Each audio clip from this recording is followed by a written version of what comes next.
Greetings everyone, the Green Scorpion here, and well, all good things must come to an end, and today, we finally close the door on Weapons Month 5, and the last Weapons Month that I'll be doing for the foreseeable future. Now that's not to say that I won't have any more weapons-based countdowns, I still have dozens of untapped ideas, but I'll be doing those whenever the spirit moves me from now on, and free up future marathons for other themes that I want to tackle. But if this is going to be the last full Weapons Month, then we're going to finish it off with a bang. The most requested, most omnipresent, most obvious weapon I've yet to cover, guns. They've dominated the medium the same way they've dominated warfare for the past 600 years. How on God's green earth am I supposed to narrow my sights? Well, while this might seem primitive to firearm enthusiasts, I've always had a personal way of categorizing these ranged weapons. You've got your long-range rifles, which I actually covered to an extent back in Weapons Month 2 with Top 10 Snipers, there's the rapid-fire machine guns, there's the bombastic shotguns, and in the middle of it all, the miniature, manageable handguns, which we'll be focusing on today. So yeah, characters with a wide loadout of different guns are getting the short end of the musket today, but don't worry, I've got plans for those guys later down the line. For now, I want to look at the specific sharpshooters who specialize in the shotguns. Pistols, revolvers, Glocks, maybe even submachine guns or sawn-off shotguns. If it fits comfortably in one hand, it's fair game. Now by that logic, we could just call this top 10 handgun wielders, but the trope of gunslingers makes way for a very popular variety of pistol powerhouses. If you'll allow me this brief cultural detour, firearms have been around for some time. Black powder was first invented in China in the 9th century, and by the 14th century, powder weapons were prevalent in warfare throughout the Eastern Hemisphere, but they took on a deeper cultural significance when they crossed the ocean to the New World. America is young enough as a country for firearms to have played a significant role, for better or worse, in its founding, colonization, and liberation.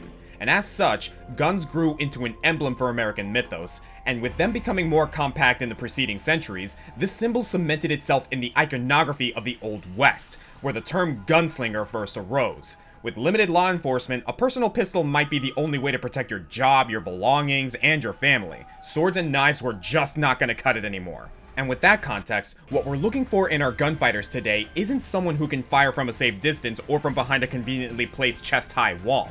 Speed, flair, quick thinking, and adaptation. The ability to turn a surefire loss into a stylish W. That's what separates the handgun wielders from the gunslingers. In video games, handguns often lack the range, speed, or stopping power of their brethren, and if it's a game based on melee combat, bullets are usually treated like weightless spitballs, but the best gunners are not only able to work around this possible setback, they look good while doing it. And with all that said, reach for the sky. We've got 10 entries locked and loaded. I'm the Green Scorpion, and these are the top 10 video game gunslingers.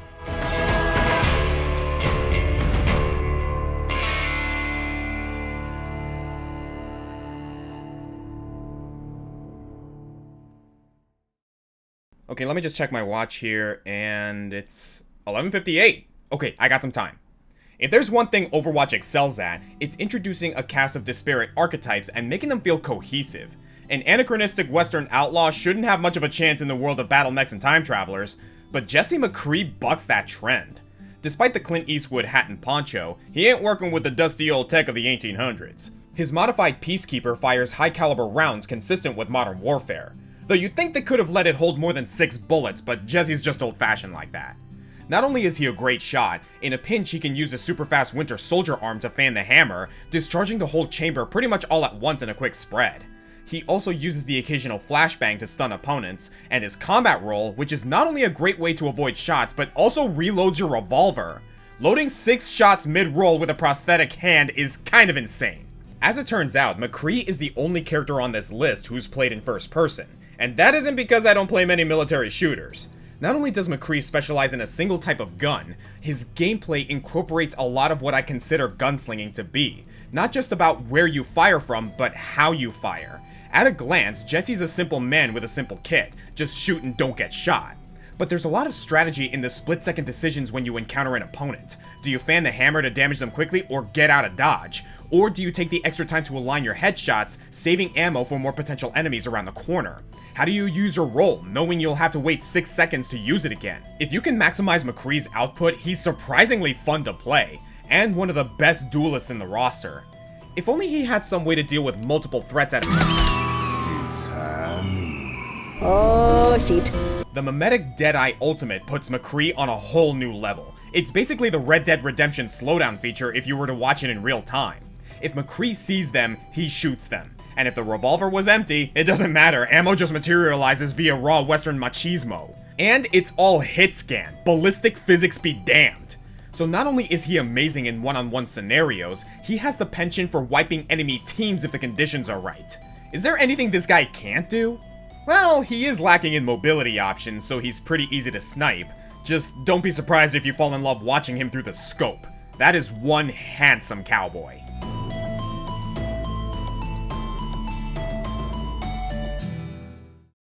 Another Texan in a not-so-distant future? Erron Black is a newer addition to the Mortal Kombat roster, introduced in 10 and popular enough to stick around for 11.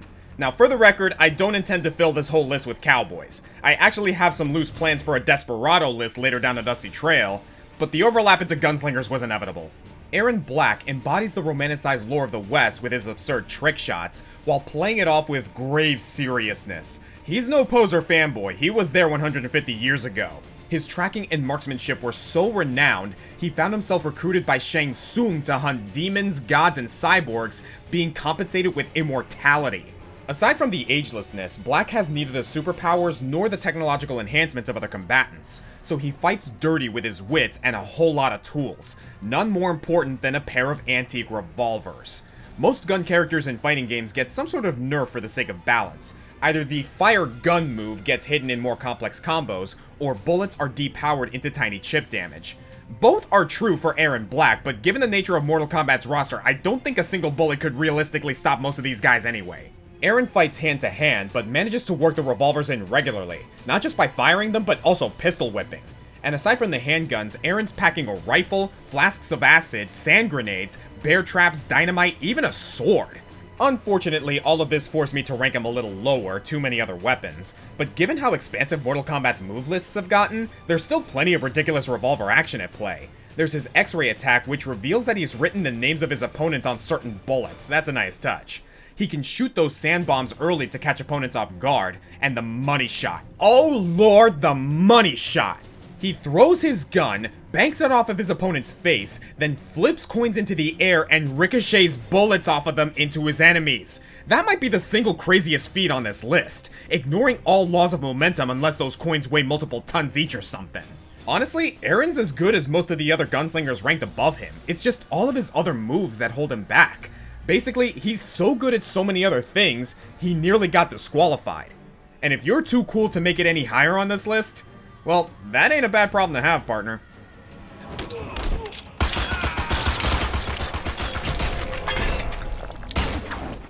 Brutality. Fuck it off. Erron Black wins. One more for the road. We had the good, the bad, now we just need the... well, I wouldn't say Latigo's ugly, just kinda old. Indivisible, made by the same developer as Skullgirls, is a hybrid Metroidvania platformer turn-based RPG fighting game. Seriously, what the heck is this game?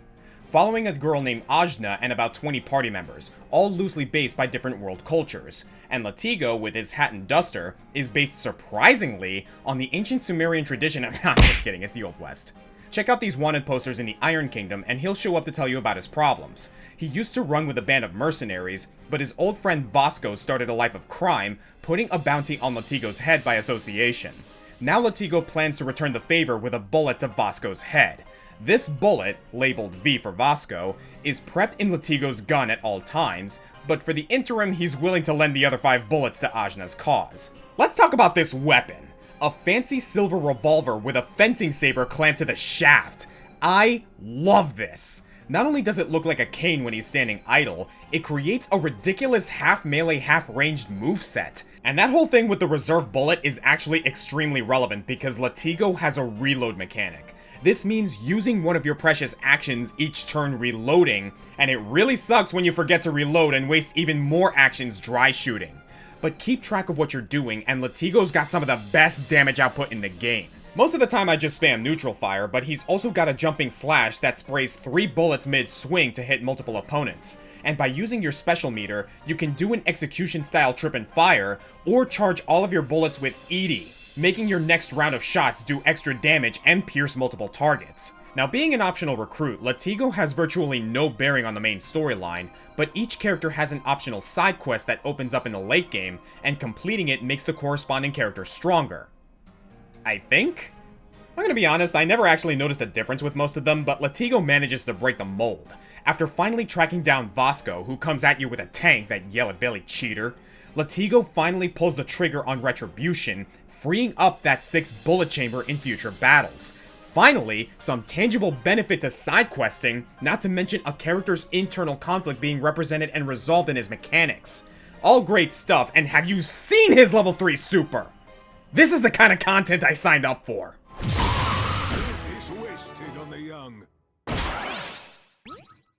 Anyone remember Resonance of Fate? Statistically, most of you don't. Its dull gray aesthetic was a mere drop in the sepia ocean back in 2010, as was its firearm festicization. And it probably doesn't help its legacy that it had a different name in Japan, End of Eternity, which as a title is equally meaningless. But what looks like a dime a dozen gunny game is actually a one-of-a-kind experience where both plot and battle system are really hard to understand, actually. Simple yet so convolutedly presented that the game is just this amorphous concept. Great sell, I know, but it's got some real fancy gunners, so I'm gonna at least try to bottle this emotion into words. The game stars a band of 3 mercenaries, the Hunters, who turn gunfights into a spectacle sport. First you got Leanne, who was scientifically designed to die precisely on her 20th birthday, but resisted with the power of hope. Next is Zephyr, who was also made in a lab, and is just the Matrix trilogy in human form. He was meant to replicate the powers of a girl named Rebecca, who had superhuman strength and anime points that nearly destroyed the world's largest city single-handedly. Finally, there's Vacheron, an ex-knight who actually beat superpowered Zephyr during his post-lab rage mode. Both could move at lightning-fast speed and dodge everything, so Vacheron resorted to this amazing trick, throwing his gun to Zephyr and bodying him when he goes to catch it. When Zephyr survived having a gun in his mouth from literal divine intervention, Vacheron took the kid under his wing and, along with Leanne, started the team. All 3 hunters operate the same in combat, the main difference being how you outfit them. And while you could argue that Vacheron is the best fighter among them, the 2 kids seem to agree, I think they're close enough that I'm just gonna drop them all in the spot together. Better to spend time explaining why they're all great rather than pitting them against each other. You can collect and customize guns in many ways, but there are 2 main types. Machine guns, which do a ton of temporary damage to opponents, and pistols, which hurt less but also convert that temporary damage into permanent. Ideally, you want to be balancing both. Now, you could argue that machine guns don't normally fit the trope of gunslingers, but every machine gun in this game fits in one hand for easy dual wielding, like an Uzi, so I think we're still good here. More importantly, just look at him go! Jumping or sliding slows down time, resulting in farcical bullet ballets and an explosion of damage numbers. It's like a Zack Snyder shot with every attack, the heroes flinging themselves with wild abandon and somehow landing every ball and slug. All 3 gunners also appear in Project X Zone. In the first game, Zephyr and Leanne work together as a team while Vacheron is a solo assist unit, but then in Project X Zone 2, Leanne's the solo assist with Vacheron working with Zephyr, showing just how nearly interchangeable the 3 are. Vacheron even harkens back to his throw me the gun fate. The 3 work best as a trifecta, but really any one of them could take the number 7 spot. Lock, stock, and barrel. That was more fun than I thought it'd be.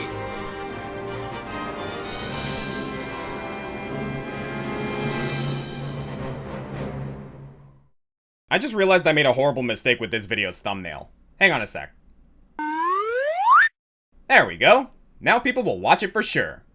As protagonist of the character action game, Dante exists in the upper echelon of video game heroes in terms of strength. His half-demon heritage gives him Deadpool-like regeneration and microsecond reaction times. Not to mention he's mastered dozens of exotic weapons. Nunchucks, gauntlets, guitars, even his hat.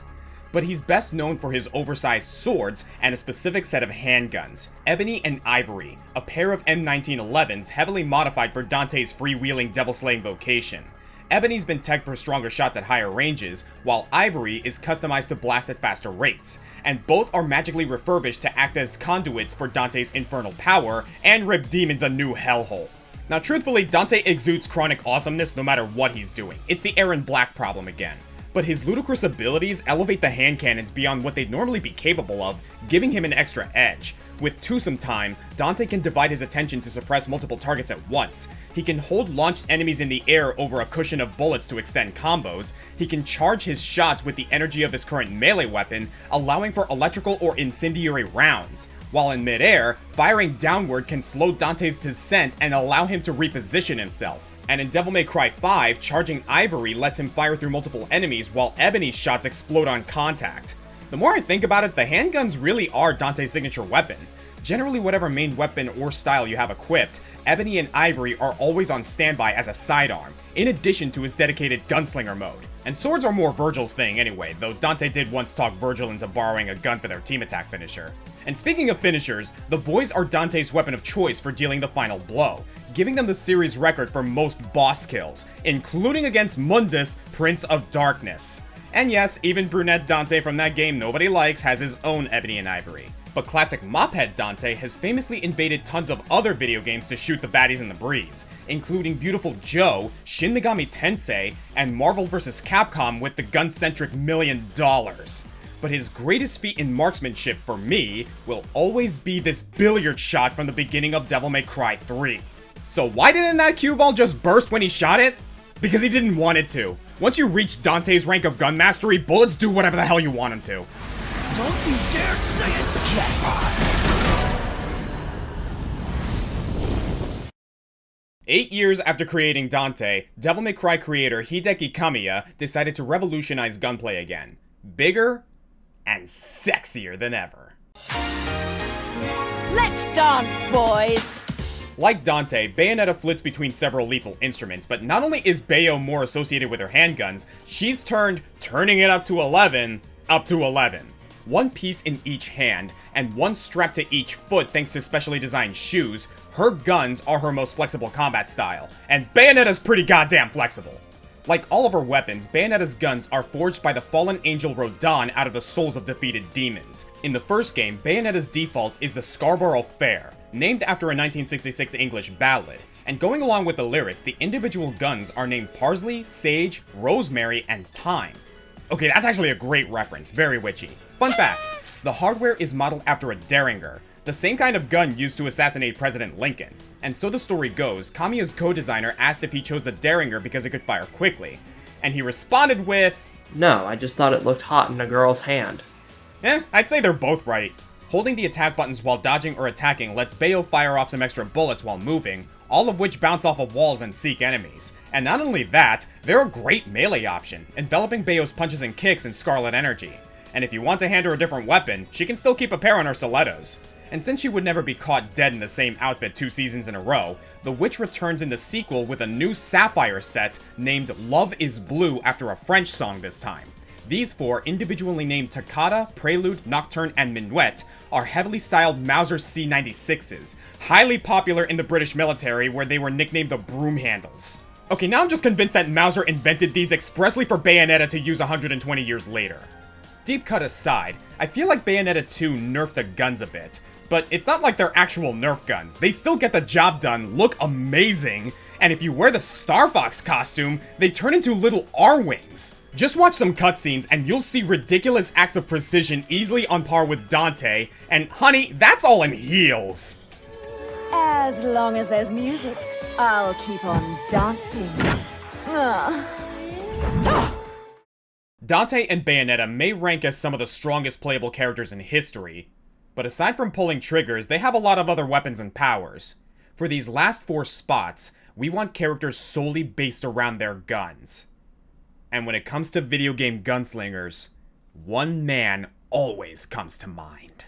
Revolver.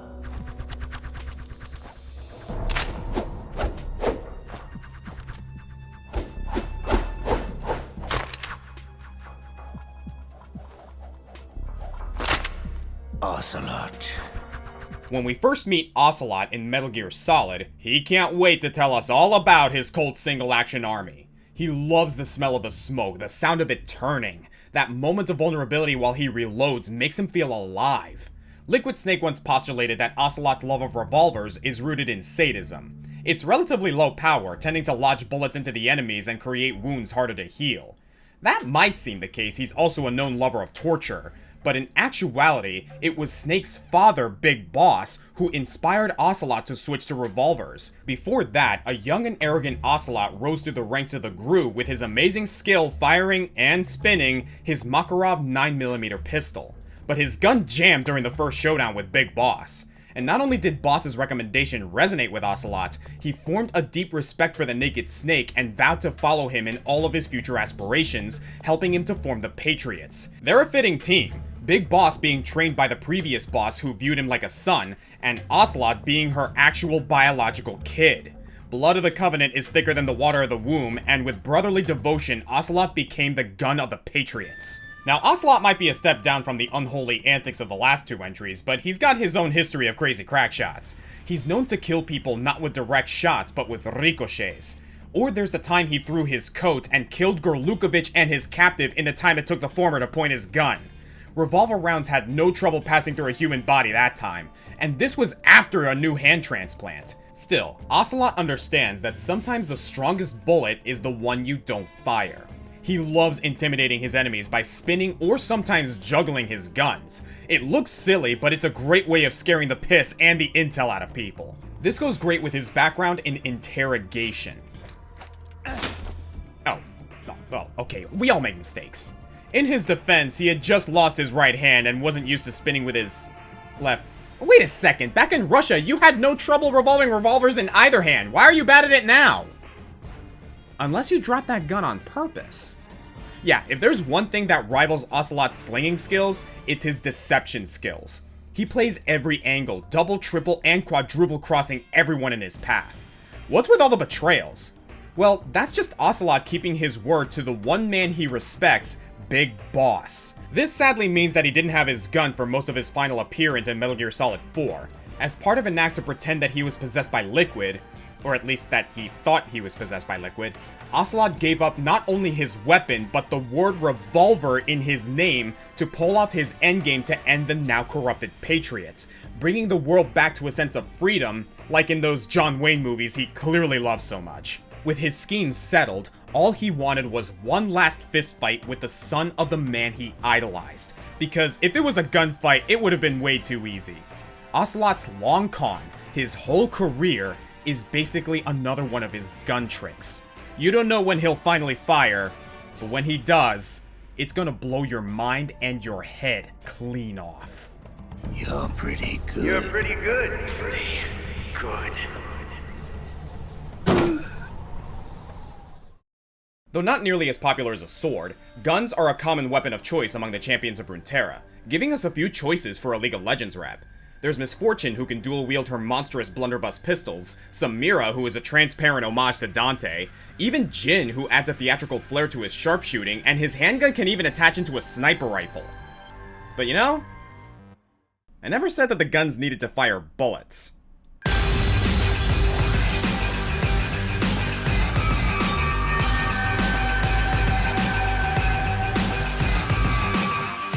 Lucian the Purifier is a Sentinel of Light tasked with protecting the world of mortals from misplaced forces of death. His weapon? The Relic Pistol. Standard issue for the Sentinels, it's basically a blessed obelisk with a handle attached, allowing its wielders to fire rays of volatile light. Firing one of these isn't as simple as pulling the trigger. It requires strength of will, empowering the weapon with one sense of righteous justice. Sentinels usually require years of training and meditation to wield them effectively, but Lucian managed to use his father's pistol off the cuff before he was even inducted into the Order. He formed a dream team with fellow Sentinel Senna, who would eventually become his wife, wherein she was the muscle and he was the heart. But during a battle with the sadistic Wraith Thresh, Senna was struck down and her soul was trapped inside the Chain Warden's lantern. So Lucian took up Senna's pistol and started dual-wielding with a vengeance. He managed to track Thresh down and free Senna years later, and fortunately he got to keep her pistol since now she's got a big-ass relic cannon. Bitches love cannons! Oh, fuck, that's an anti-tank rifle.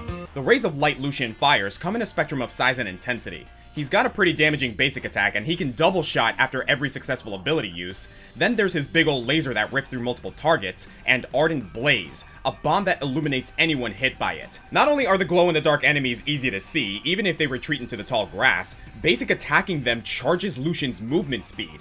All of this out of just 2 guns, and by switching between these various projectiles, you can get a lot more mileage out of those side effects. Lucian also has a light dash. Don't know if this has anything to do with his sentinel powers, but a lot of people can just dash in this game, so why not? Finally, there's the Culling, a big action scene barrage. This is fairly comparable to Miss Fortune's bullet time, but while her ultimate roots are in place, Lucian focuses his Daka in a thinner line and can strafe while firing. So if you polish off one opponent with half a Culling, you can serve the rest of it to their buddy and then some. With this high damage per second and versatile movement options, Lucian excels at harassing opponents in lane, hunting down weakened targets, or escaping a harrowing encounter while still throwing the herd over his shoulder. He's pretty much Blade without the blade. He's Gun. You wouldn't want to meet him in a dark alley because it's not going to stay dark for long. Some call it magic. I call it good aim.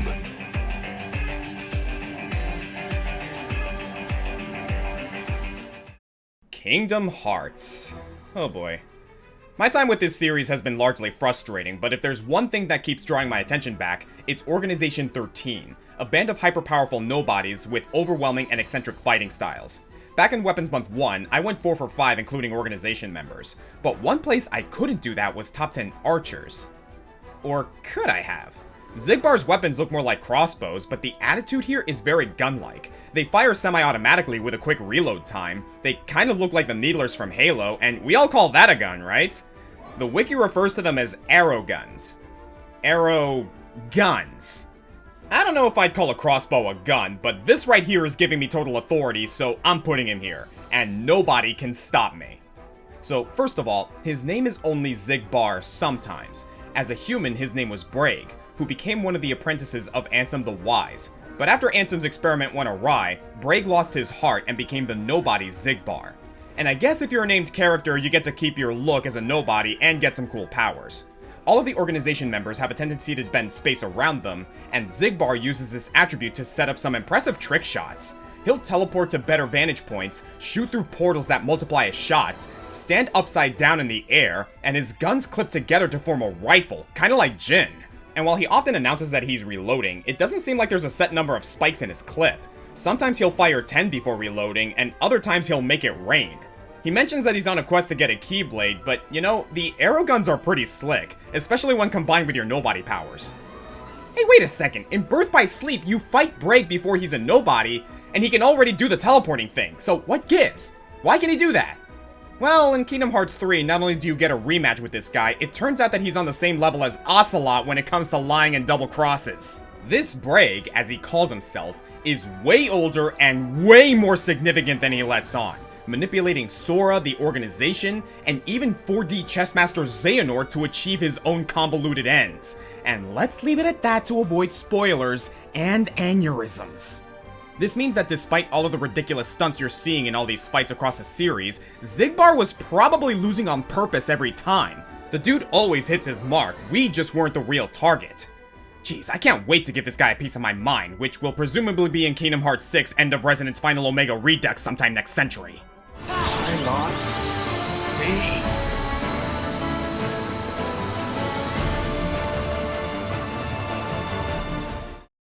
I want to go back to something I said in Aaron Black's segment, about how hard it is to judge gun characters in fighting games, because they won't get enough chances to use their guns. Naoto in Persona 4 Arena only gets a few gun moves, Cervantes in Soul Calibur only really gets one. Even Dante has to rely more on his sword in Marvel vs. Capcom. It's hard to balance bullets in a viable fighter without it seeming broken or illogical. But logic never mattered too much in BlazBlue, did it? So the BlazBlue storyline is an unknowable labyrinth of lore, jargon, and time travel, and I already had to summarize events from Kingdom Hearts and Metal Gear for this list, so I just about had it with Mad Lib's plots. Here's what you need to know. There's a being at the center of all reality called the Amaterasu unit that humanity wants to control. humanity made a bunch of living weapons to try and access it, and a series of these humanoid harbingers are called prime fields. The 12th of this series, MU-12, was sent to access a power called the Blue and combat the Amaterasu unit, but she got blown up and downgraded into what appears to be a teenage girl, adopted and raised under the name Noelle Vermilion. One day when attacked by a wild animal, Noelle was able to miraculously summon a sacred weapon, the Twin Pistols Bulwark, out of thin air, and this blazed a path for her ridiculous anime career. We've seen Noelle recompleted before, but since MU-12 is treated as a separate character and doesn't use guns, we're just gonna ignore that aspect of her.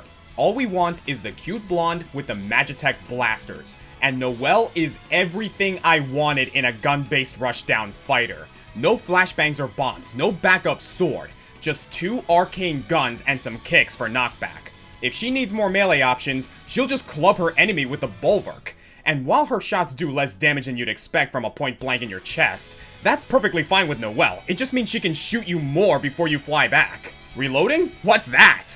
Noelle's out here spinning an army surplus tornado, firing more than Allstate. There's no ammo count here. Though, if there were, she'd still have a ranged option. Noelle can throw her gun like a boomerang. How the hell does that work? If I had to define her fighting style, I'd say it has the most in common with gun kata, a trope first taken from the 2002 film Equilibrium, which became extremely popular in early 2000s action movies. This isn't self-taught cowboy style. This isn't military training. It's treated like an ancient martial art, with poses helping her realign her balance after every swing, strike, and shot. It's gun fu, gun jutsu, gun kwando. This right here is why I only ended up with one first-person shooter character on the list. Gunslinging is more than just aiming and pulling the trigger with precision. You gotta get in there. And Noelle gets in there. She's Vacheron's acrobatics and Lucian's divine magic, and she doesn't keep losing on purpose like Ocelot or Xigbar. Noelle holds her own against NU-13, a completed prime field, scientifically a better version of Noelle, and Noelle's still in her base form busting caps. Though what I didn't mention yet is that Bulwark is a transforming weapon, and you know how much I love transforming weapons. Xigbar may be able to combine his arrow guns into a rifle, but Noelle can reshape her pistols into literally any gun imaginable, including giant miniguns and rocket launchers. Eventually, she becomes what is known as the Calamity Trigger, allowing her to locate the Amaterasu unit. Translation? If you think having good eyesight is important for a marksman, Noelle can see through timelines and dimensions. The only reason she doesn't win every fight she enters is because this is BlazBlue, where everybody is stupidly overpowered. They don't let you in the front door if you can't outrun light and outbench time. If everything's broken, nothing is broken. She can choose to ignore obstacles between her and her target and just ghost bullets them. And since she's an observer, she is able to use a technique called phenomenon intervention, where she just wishes some aspect of reality was different, and then it is. So, if she's not the greatest gunslinger of all time, she could make it so anyway. I can't wrap my head around this. At least Gygas flat out says you're not smart enough to understand it. This is like being told that, and being forced to describe it anyway. So you know what? Noelle Vermilion? It's yours. You can have it. The #1 spot, and the title of the greatest gunslinger in video games. It's yours. Because I'm pretty sure you could headshot the other 9 entries without ever appearing in the same universe as them. Congratulations, you little punk. I'm the Green Scorpion, and thank you all so much for watching and listening, for supporting my Patreon, and for propelling me past 50,000 subscribers. I speak for my entire team when I say that Weapons Month 5 has been some of the most fun we've ever had writing, editing, and sharing our findings. And I cannot wait to show you what's in store next. See you all next time.